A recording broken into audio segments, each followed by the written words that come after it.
meus consagrados, tudo beleza? Aqui quem vos fala mais uma vez sou eu, mais um Lucas, e sejam bem-vindos a mais um vídeo aqui no canal Nani.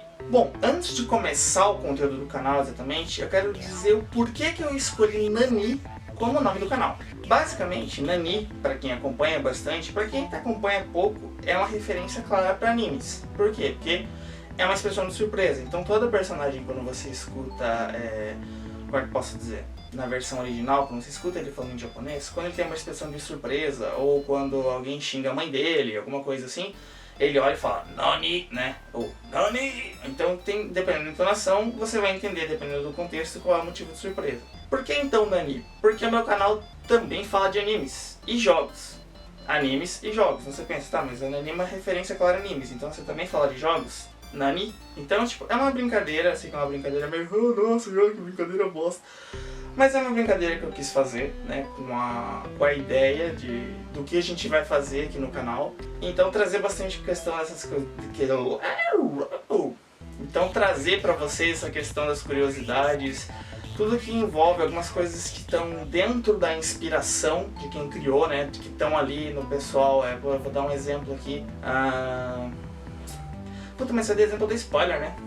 Então acho que eu não vou dar exemplo, não. Ou dar um exemplo assim, não sei. Gente, eu tô gravando e eu fiquei em dúvida no que eu faço. E agora? O que eu faço?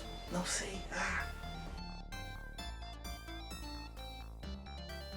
Então, basicamente, são as coisas que estão referenciadas nos animes ou nos jogos e por que elas acontecem de determinada maneira de acordo com alguma inspiração que tu possui dentro daquela obra. Para os jogos, eu vou dar uma focada também nas histórias, principalmente dos jogos que puder contar a história. Inclusive, eu vou falar sobre isso no vídeo mais pra frente, os jogos que eu posso e os que eu não posso contar a história, né? Isso vai estar abordado em outro vídeo. Nos que eu puder abordar a história, abordar o desenvolvimento gráfico, abordar também as empresas que criaram os jogos, contar um pouquinho da história delas, trazer um pouquinho também dos dubladores, acho que eu devo ter falado no primeiro vídeo, também até dos próprios criadores, de quem criou as trilhas, para as pessoas conhecerem um pouco mais essas pessoas que fazem parte da nossa vida, e trazer um pouquinho também de alegria, trazer um pouquinho de comédia, uma comédia nerd, por assim dizer, não sei se isso vai ficar bom, espero muito que fique, mas essa é a intenção. Então agora vamos seguir para o conteúdo do vídeo. Quando vocês se deparam com uma produção audiovisual, quais os pontos que vocês julgariam fundamentais para a composição da obra? As cores? A fotografia? Não aquela pelada quando você tinha 2 anos de idade, pelo amor de Deus. Os gráficos? A lore ou a história?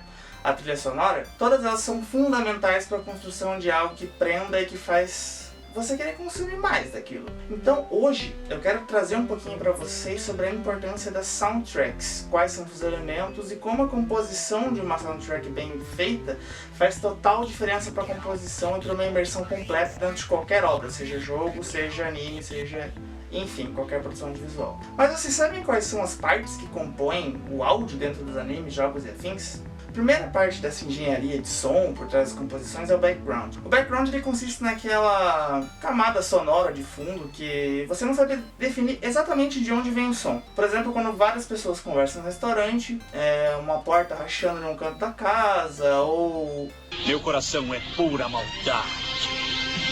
Ou o Vegeta falando dentro da minha mente, né? Os sons encontrados a todo momento nas composições audiovisuais, eles são perceptíveis, por exemplo, em locais com vários figurantes. A segunda parte, elas são os foleys, que ao contrário do background, são sons que você consegue identificar a sua origem. Então, ou seja, quando você tem aquelas lutas entre os personagens, quando um talher cai na frente do personagem principal, ou quando o Scorpion puxando o diabinho que você é pra perto dele.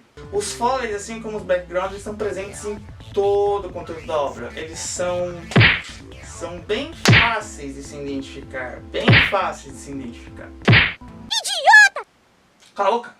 A terceira parte é a trilha sonora no sentido literal da coisa, ou seja, são as músicas compostas ou escolhidas para dar uma unidade estética para a obra. Então, nos casos, são as OSTs, né, as trilhas sonoras originais dos animes ou as próprias trilhas originais dos jogos que a gente joga. Elas ajudam a dar ritmo e fluidez para a obra e as emoções e percepção dos telespectadores. É fundamental uma trilha bem composta e encaixada. Igual aquele monte de caixa que você guarda no armário para guardar aquelas coisinhas pequenas, para dar qualidade às produções, assim como você dá qualidade à organização do seu armário para sua mãe não te bater, né? E a última parte da estrutura, elas são as falas. Bom, as falas, elas são as falas, né? O que os personagens dizem, falam, expressam, e todos os sinônimos possíveis que você possa encaixar nesse vídeo para deixar ele mais comprido. Então pense em alguns sinônimos nos próximos segundos, porque isso eu coloco uma piadinha pra vocês. O que é o que é? Um pontinho preto no avião. É uma aeromosca.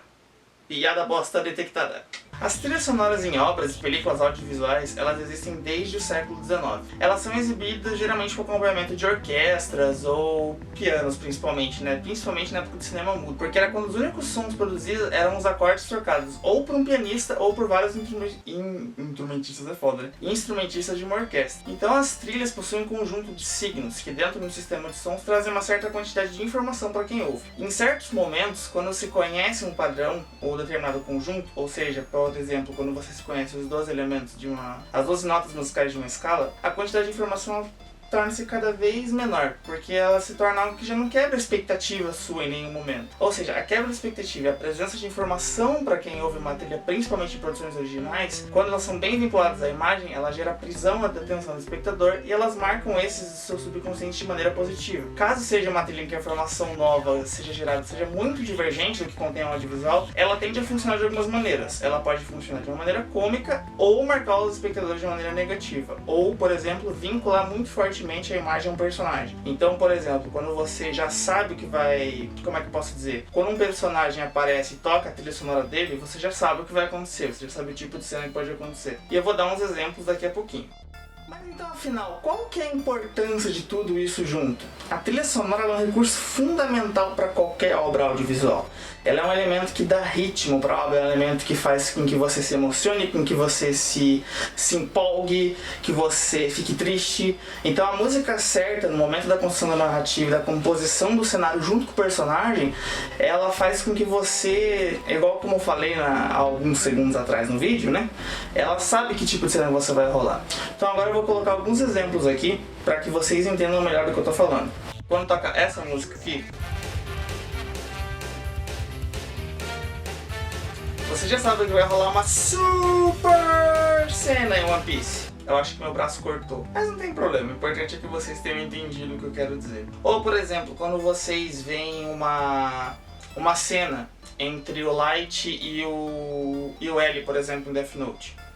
Estou vendo a direção mudar, Light Yagami. Já estou em sua mente. Essa partida de tênis não é para aprofundar nossa amizade. É um gesto significativo, um ato elaborado para dizer que estamos mais próximos. Por querer jogar tênis com você, você imaginou que eu estou me preparando para dar um passo adiante, arrumando um jeito de conhecer você melhor. E depois vai tentar uma armadilha para me fazer dizer alguma coisa que só Kira diria. Então, basicamente, esses sons de igreja, de sinos assim atrás, elas dão uma ideia sacra para essa cena. Então você já sabe que pros dois ali, até certo ponto, é sagrado que um consiga entender o que o outro tá fazendo, o que o outro tá pensando, né? Ou, por exemplo, quando se toca essa música em Inuyasha,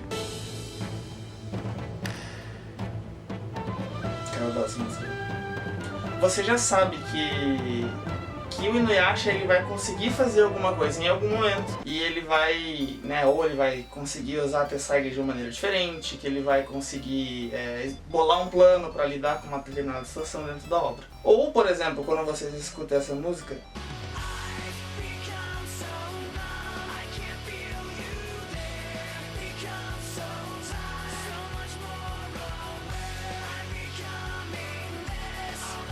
to do is be more like me and be less like... Foi mal, me empolguei. Bom, quando toca essa música vocês já sabem que é Rock Lee vs Gaara, não tem explicação. Então com esses exemplos fica até mais fácil, fica mais claro. Às vezes pra gente é até intuitivo a importância dessas trilhas sonoras, mas é interessante ver como elas na prática fazem com que a gente se empolgue, fazem com que a gente vá pra cima da cena junto com o personagem, que a gente entre junto com o personagem. Isso é uma coisa que é muito legal e é muito importante dentro da composição das trilhas sonoras. Bom, primeiro a gente agora vai ver uma cena de Dragon Ball, que é uma luta do Goku com o Tenshinhan, qualquer uma lutinha bem do começo, né, pra quem nunca assistiu Dragon Ball, se quiser assistir o começo de toda a saga, o Goku ainda tá pequeno, né, mas veja o que acontece quando a gente troca algumas coisas.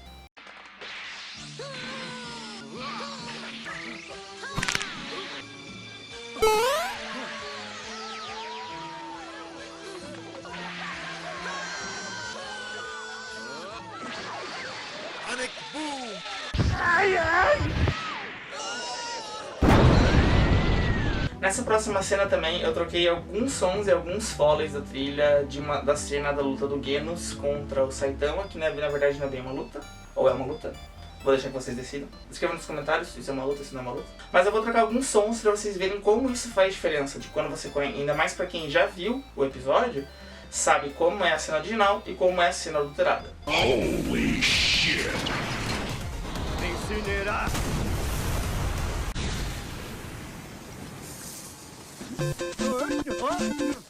Mestre. Não. Surpresa! Não pode ser. Morte.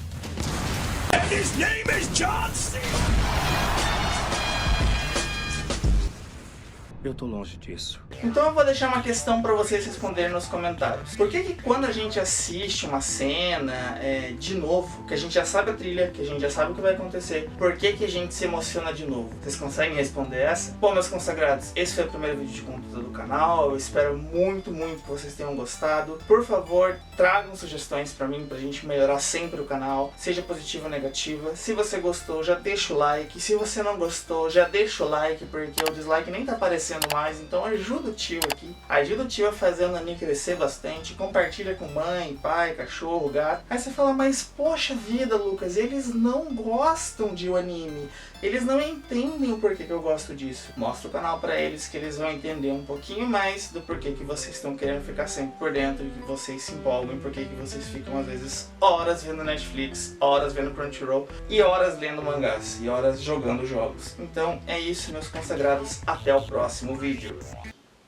Get over here!